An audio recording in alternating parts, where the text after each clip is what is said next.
con đã sẽ bài ba con trai canh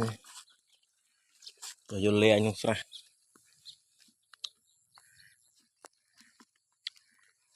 rồi mình le anh hai mà xa cái này le anh đã sẽ bài bốn bàn le anh vậy mà le anh đừngประมาณ ล้าง mơ trai phệ chặt đam phệ thì chặt cái chặt trai màu phệ là tối buông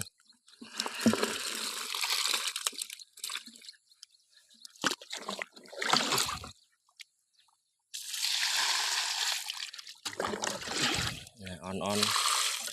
ở trên là ngộ ngộ này tia gì tia màu